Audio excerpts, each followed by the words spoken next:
Bonjour à tous, c'est David de Guilhem TV, bienvenue dans cette nouvelle vidéo. Aujourd'hui, je vais vous parler des jus de légumes et de comment boire votre jus de légumes en hiver. Je ne vais pas vous faire une vidéo sur le jus de légumes parce que j'en vois pas trop l'intérêt de faire une vidéo là-dessus. Un jus de légumes, de toute façon, c'est pas compliqué. C'est un jus de légumes, c'est pas un jus de fruits, c'est pas un jus de fruits et légumes, c'est un jus de légumes. Moi, je recommande de ne mettre que des légumes. Si vous commencez les jus de légumes, commencez par y mettre des légumes doux comme de la carotte, comme du fenouil, comme du chou blanc. Le chou blanc, par rapport au chou rouge, il est vraiment doux en jus. Vous pouvez mettre des épinards, voilà. Commencez par tester les jus de légumes, mais ne faites pas comme beaucoup qui mettent des fruits pour adoucir des pommes. On voit dans toutes les recettes de jus de légumes des pommes. La pomme, c'est un fruit. Je rappelle que la pomme, comme tous les fruits acides, est acide.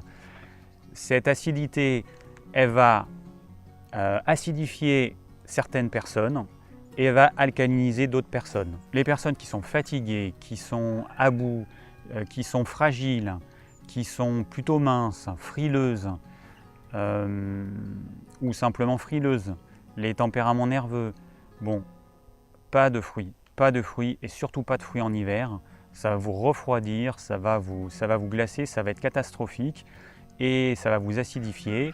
Et du coup, ce sera le meilleur moyen d'être malade tout l'hiver. Donc pas de fruits. Donc, vous pouvez prendre des légumes. Les légumes, ils ont un pH. Je me suis amusé à mesurer le pH d'un jus de légumes. Il n'est pas du tout alcalin. Le pH d'un jus de légumes, il est entre 6 et 7, entre 6,5 à peu près. Donc il est très légèrement acide, mais il n'est pas du tout alcalin. En revanche, dans ce jus de légumes, vous allez avoir des minéraux qui, eux, vont vous alcaliniser. Donc c'est ça l'intérêt. Alors boire un jus de légumes l'hiver, je trouve que c'est pas facile, enfin en tout cas froid, c'est vraiment pas facile. Et du coup, moi la solution que j'utilise, c'est de le faire chauffer. Alors je fais comment? Je le mets dans une casserole, je le mets sur le feu, je remue et je mets mon doigt dedans. Et du coup, je vais le faire chauffer. Ça va être mon thermomètre, ça va être le doigt. À peu près une quarantaine de degrés, vous pouvez aller 40-45, mais vous allez le sentir. Quand vous sentez rien, c'est que c'est la température de votre corps. Quand vous sentez que le jus est un petit peu plus chaud, à ce moment-là, vous êtes au-dessus, donc vous allez être à 40, 42. Donc ça, c'est le top. Si vous voulez arriver à boire votre jus de légumes et que vous êtes rendu compte qu'en hiver, c'était quand même un peu du plomb, moi ça m'arrive. Moi, je suis un tempérament, je fais partie des tempéraments qui ne doivent pas manger de fruits l'hiver. J'en mange un petit peu. Je mange une pomme, pas tous les jours, et un kaki, pareil, pas tous les jours. C'est tout ce que je mange. Je ne devrais pas en manger idéalement, mais bon, j'aime ça. J'ai des bonnes pommes bio. J'ai trouvé des pommes très peu acides, donc ça aussi pour moi c'est un critère. Il y a certaines pommes, quand je suis en train de manger la pomme, l'acidité, elle va dans mon corps et les capteurs ils ressentent ça, parce qu'on a des capteurs dans le corps. Et à un moment donné, je ressens une sensation désagréable au niveau des dents. On peut avoir la langue qui picote, on peut avoir tout type de symptômes. Soyez attentifs à vos symptômes parce que c'est eux qui vont vous dire si c'est bien que vous continuiez ou pas à manger tel ou tel aliment. S'il y a des gens qui me demandent comment on fait pour voir si on a une faiblesse métabolique vis-à-vis des acides comme ce que j'ai. C'est simple, mon conseil il est très simple. Vous allez manger beaucoup de fruits pendant une semaine et voyez comment vous vous sentez. Est-ce que vous vous sentez mieux ou est-ce que vous vous sentez moins bien? Si vous avez une faiblesse métabolique vis-à-vis des acides, vous allez vous sentir moins bien. Vous allez avoir des problèmes digestifs. Vous allez vous sentir fatigué. Vous allez avoir peut-être des dermatoses, des éruptions cutanées, de l'eczéma, du psoriasis. Vous allez mal dormir. Vous allez être irritable.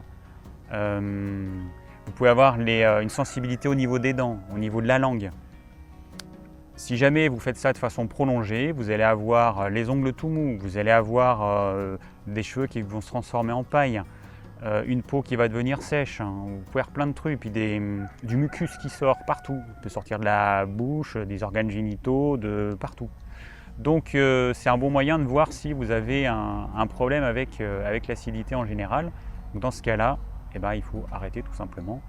Génétiquement, on n'est pas tous pareils, il y a des gens qui sont des lève-tôt, d'autres des couches-tard, il y a des personnes qui même sans rien faire ont des gros muscles, il y a des personnes qui sont très frêles. Bon voilà, on arrive sur Terre avec un bagage, on fait avec et puis on fait au mieux, on s'adapte.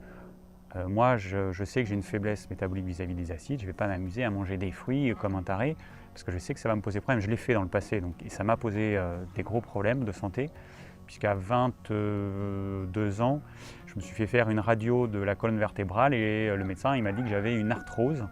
Donc j'avais une arthrose et je ne sais plus s'il avait parlé d'ostéoporose, en tout cas ma densité osseuse au niveau de la colonne vertébrale, elle avait diminué. Donc à 22 ans, c'est quand même pas normal.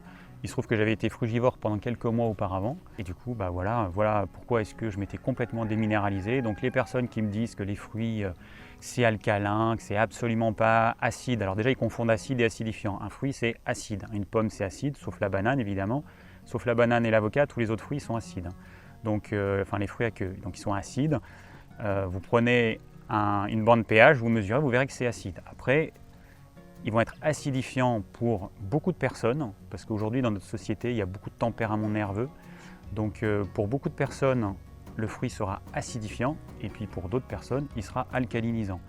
Généralement, c'est les gros baraqués, les grosses, entre guillemets, les personnes qui sont bien charpentées, qui ont beaucoup de muscles, toujours chauds, c'est le tempérament sanguin aussi au niveau de gestion des émotions, c'est quelqu'un qui a tendance à s'emporter facilement, c'est le bon vivant, etc. Ne vous inquiétez pas, la vidéo sur les tempéraments, elle va bientôt arriver. Donc tout ça pour dire que ne mettez pas des fruits dans vos jus de légumes. Un jus de légumes, c'est un jus de légumes, point.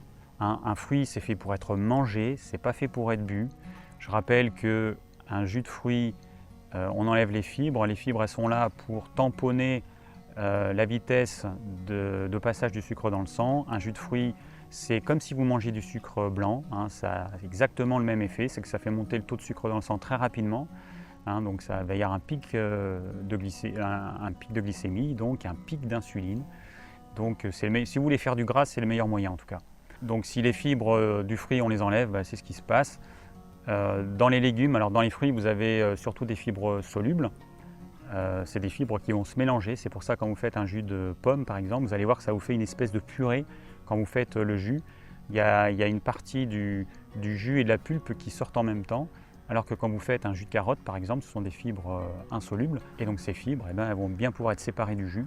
On va faire éclater la cellule en écrasant le légume, le jus, le liquide intracellulaire qui est contenu dans les cellules végétales, il va sortir, et donc c'est ça qu'on va récolter. On va récolter la quintessence du légume. Et donc l'excès de fibres, il est éliminé. Alors petite parenthèse, il y a des gens qui me disent, comme tu bois un jus de légumes et après que tu fais un seul repas par jour, comment tu fais pour avoir ton taux de fibres?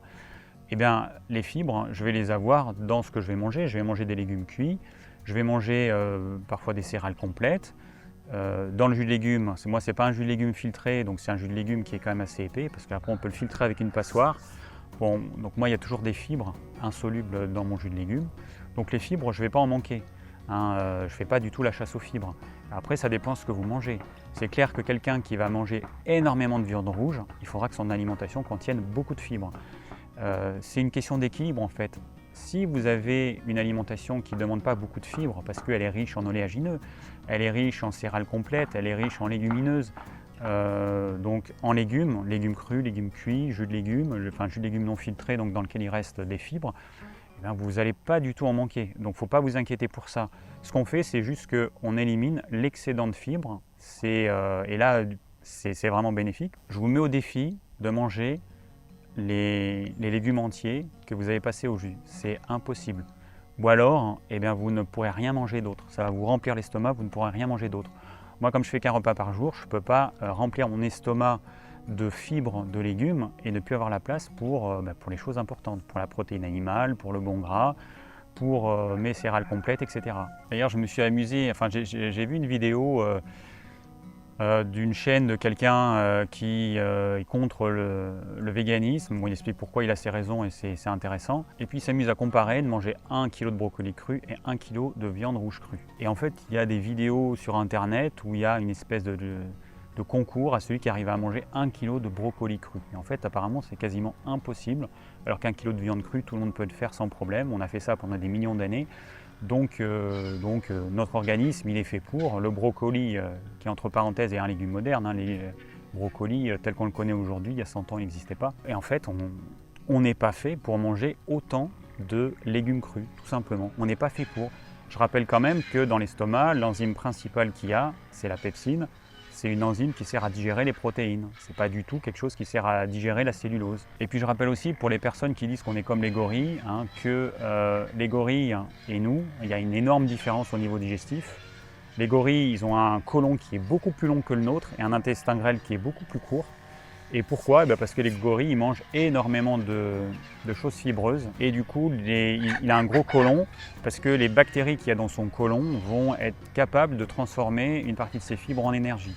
Donc on n'a strictement rien à voir avec le gorille au niveau digestif. Il y a des gens qui disent qu'on est comme les gorilles, donc on devrait être frugivore. Entre parenthèses, les gorilles, allez voir ce qu'ils mangent. Ça n'a rien à voir avec nous. Nous, nos fruits, c'est de l'eau et du sucre et de l'acidité. Les gorilles, c'est pas ce qu'ils mangent. Aucun humain ne pourrait manger ce qu'un gorille mange. Donc les personnes qui suivent les conseils de certaines personnes, femmes d'un certain âge, qui disent qu'on est comme les gorilles, c'est n'importe quoi. Et puis encore une fois, soyez critiques, ne soyez pas des moutons, ne gobez pas tout ce qu'on vous dit. Essayez de voir si ce que dit la personne est vrai. Si c'était vrai, on n'aurait pas une telle différence au niveau de notre tube digestif.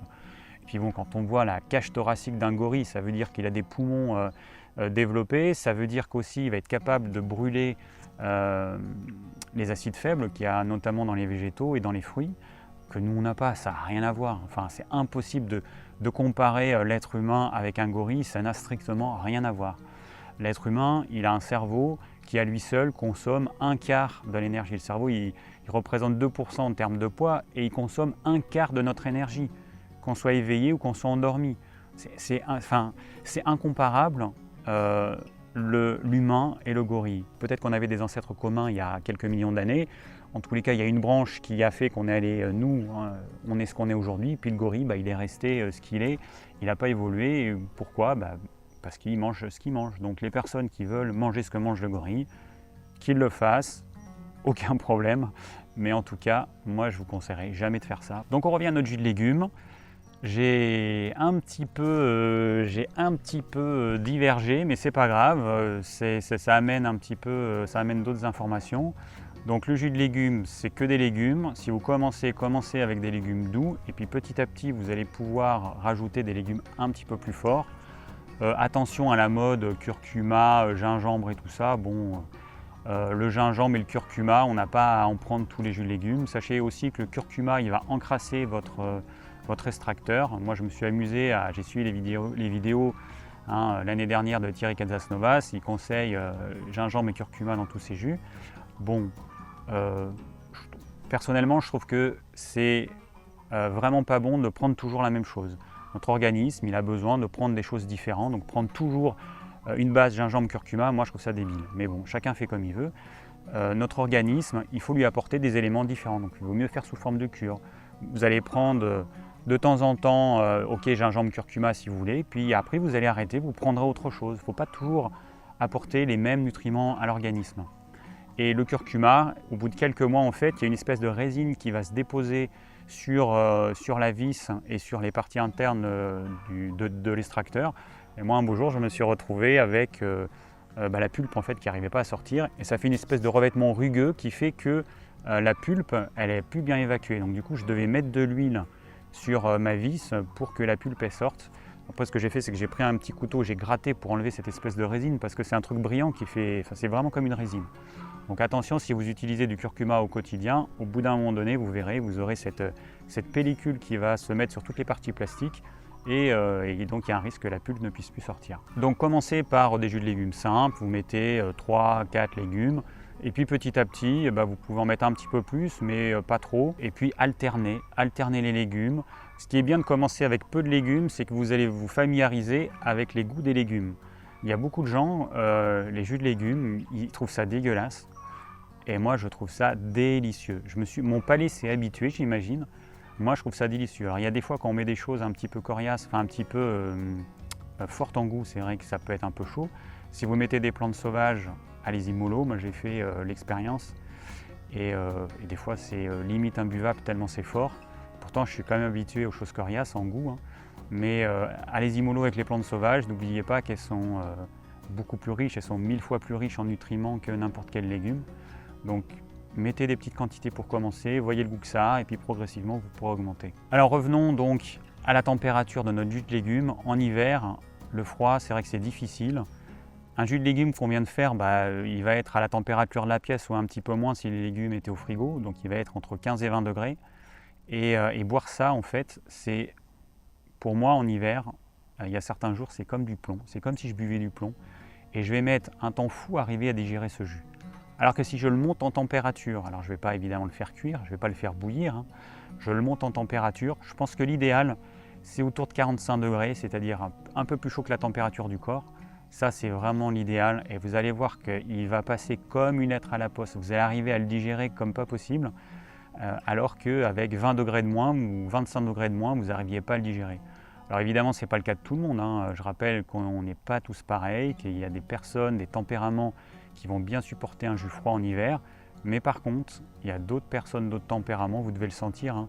Quand vous buvez votre jus, si vous mettez des heures à le digérer, c'est pas normal, hein. Normalement, au bout d'une heure, normalement entre 1 à 2 heures après avoir bu votre verre de jus de légumes, vous devez ressentir la faim à nouveau. Si ce n'est pas le cas, c'est que vous avez un feu digestif qui est éteint, donc c'est que vous avez mangé, alors vous êtes peut-être trop fatigué, vous avez mangé trop de choses crues, trop de fruits, trop de légumes crus, ça éteint le feu digestif. Et une fois qu'il est éteint, hein, donc c'est une image évidemment, hein, mais c'est simplement qu'on ne fabrique pas suffisamment de suc gastrique pour pouvoir digérer ce qu'on y met dedans. Si votre feu est éteint, il va falloir le raviver en mangeant des choses chaudes et cuites. Pendant une période, hein, peu importe que vous ne mangiez pas cru, vous inquiétez pas, vous n'allez pas mourir. Vous allez manger des choses cuites et chaudes et donc vous verrez que votre feu digestif il va revenir, vous allez digérer de mieux en mieux et donc votre digestion elle sera plus courte, vous aurez moins de fatigue après les repas, moins de gaz et vous vous sentirez tout simplement beaucoup mieux.